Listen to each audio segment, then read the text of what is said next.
کیا پاکستان ٹائٹینک کی طرح ڈوب رہا ہے؟ اس شاندار جہاز کے ڈیک پر بیٹھے سیاستدان، اسٹیبلشمنٹ اور ادارے اس کے ڈوبنے کا نظارہ دیکھ رہے ہیں۔ ہے نا دل دہلانے والا سوال؟ جی ہاں، ٹائٹینک، دنیا کا سب سے بڑا کروز جب ڈوب رہا تھا اس وقت کے مناظر دیکھیے۔ جہاز پر موجود موسیقار پرسکون انداز میں آرکیسٹرا بجا رہے ہیں، کھانا سرو ہو رہا ہے اور جہاز کے ٹاپ پر بیٹھی ایلیٹ کلاس اس کے ڈوبنے کا نظارہ کر رہی ہے۔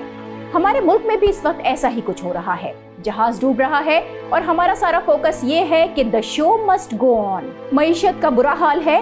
جون 2021 کے مقابلے میں جون 2022 میں مہنگائی میں 21% اضافہ ہوا ہے۔ مہنگائی اتنا اوپر جا چکی ہے کہ اسے کنٹرول کرنا اب شاید ہی کسی کے بس میں ہو۔ روپیہ اتنا نیچے جا چکا ہے کہ شاید اب اس کی واپسی بھی ممکن نہ ہو سکے، اور اس سب پر دھیان دینے کے بجائے ہمارے حکمرانوں کا فوکس اس بات پر ہے کہ سی ایم کی سیٹ کیسے بچائیں، بلدیاتی انتخاب کیسے جیتیں، وفاق پر کنٹرول کیسے جمائیں۔ اس وقت ہمارے حکمرانوں کی ترجیح سیاست ہے، ان سب باتوں سے انجان کہ ہمارے ارد گرد ہو کیا رہا ہے، ہم اس وقت دنیا میں کہاں کھڑے ہیں۔ حالات اتنے برے ہیں کہ پاکستانی پاسپورٹ دنیا کے ورسٹ ترین پاسپورٹس کی لسٹ میں 4تھے نمبر پر آ چکا ہے۔ ایسے میں ہمارے ارد گرد ہونے والی دنیا کی غیر معمولی سرگرمیاں دیکھیں۔ اسی مہینے کے مڈ میں امریکی صدر جو بائیڈن اسرائیل کا دورہ کرتے ہیں تو اسرائیلی وزیر اعظم نے انہیں زائنسٹ کہہ کر مخاطب کیا، اور وہ اس خطاب کو یہ کہہ کر اعزازی طور پر تسلیم کرتے ہیں کہ زائنسٹ ہونے کے لیے یہودی ہونا ضروری نہیں، وہ ایک صہیونی ہے۔ ٹھیک اس بیان کے بعد جو بائیڈن سعودی عرب چلے جاتے ہیں۔ ذرا غور کریں، ایک کرسچن زائنسٹ سعودی عرب میں سعودی فرما رواں سے عالمی سطح پر تیل کی قیمتیں کم کرانے کے لیے بارگیننگ کر رہا ہے۔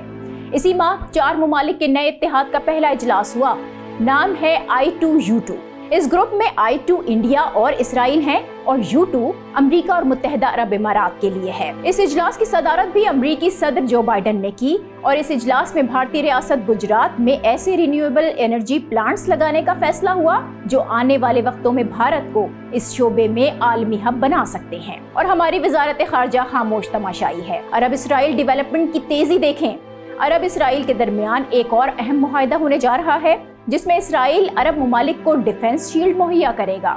اس معاہدے کے تحت سعودی عرب کو اپنے 2 جزیرے بھی واپس مل رہے ہیں، جبکہ اس کے بدلے اسرائیل کو سعودی ایئر اسپیس سے گزرنے کی اجازت ملے گی۔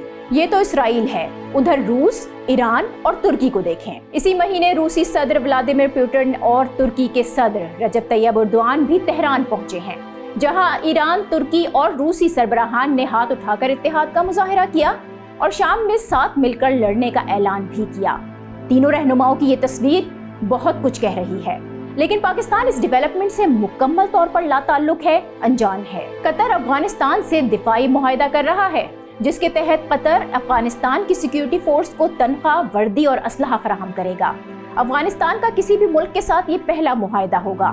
اس ساری ڈیولپمنٹ سے بھی پاکستان بالکل آؤٹ ہے۔ اس سے بھی بڑھ کر بھارت G20 ممالک کا آئندہ اجلاس مقبوضہ کشمیر میں کرا رہا ہے، اور یہ تمام ممالک مقبوضہ کشمیر کے متنازع علاقے میں اس اجلاس میں شرکت کے لیے تیار بھی ہو گئے ہیں، جو اس بات کی گواہی ہے کہ وہ اقوام متحدہ کی قراردادوں اور پاکستان کے خلاف کشمیر کے معاملے پر بھارت کے ساتھ کھڑے ہیں۔ آپ جانتے ہیں کشمیر ہماری شہ رگ ہے، مگر اس معاملے پر بھی ہمارا رد عمل نہ ہونے کے برابر ہے۔ اور اب ذرا جانیں کہ ہمارا سب سے عزیز دوست چین کیا کر رہا ہے۔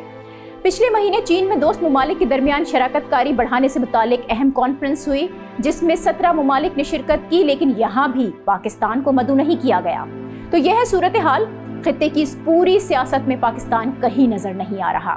امریکی غلامی نامنظور، یہی نعرہ لگا کر ہم روس سے ہاتھ ملانے گئے تھے، لیکن اس آپریشن کے بعد ہمیں اور تو کچھ نہ ملا سوائے اس کے کہ جن پر تکیہ کیا وہی پتے ہوا دینے لگے۔ چین اور روس، جن کے آسرے پر ہم نے امریکی تسلط سے نکلنے کا پلان بنایا، آج وہ بھی ہم سے آنکھیں پھیرے بیٹھے ہوئے ہیں، اور ہمارے حکمران ریجن میں ہونے والی تمام سرگرمیوں سے لا تعلق، انجان، یہ سوچنے میں لگے ہوئے ہیں کہ پنجاب میں حکومت کون بنائے گا، MPs کی زیادہ بولی کون لگائے گا، اور بلدیاتی انتخاب کون جیت کر دکھائے گا۔ خطے میں چل کیا رہا ہے اس کی کسی کو کوئی پرواہ نہیں۔ آخر میں اس کہانی کے ساتھ میں اس ویڈیو کا اختتام کروں گی۔ یہ کہانی ہے 1975 کی۔ 10 نومبر کا دن تھا۔ اقوام متحدہ نے اس دن زائنزم کے خلاف ایک قرارداد منظور کی، جس میں صہیونیت کو نسل پرستی اور نسلی امتیاز قرار دے کر اس کی مذمت کی گئی۔ اس اجلاس میں جب اسرائیلی سفیر جنرل اسمبلی کے پوڈیم پر آئے تو انہوں نے ڈرامائی انداز میں اس قرارداد کا متن پھاڑ دیا۔ یہ اسرائیل کا پوری دنیا کے منہ پر ایک تماچا تھا۔ پوری دنیا ایک طرف کھڑی تھی لیکن اسرائیل ایک طرف ڈٹا رہا۔ آخرکار 16 سال بعد 1991 میں اقوام متحدہ کی جنرل اسمبلی کو یہ قرارداد واپس لینا پڑی، جس میں صہیونیت کو نسل پرستی اور نسلی امتیاز قرار دیا گیا۔ اس کہانی کو سنانے کا مقصد ہرگز اسرائیلی اقدام کی حمایت نہیں۔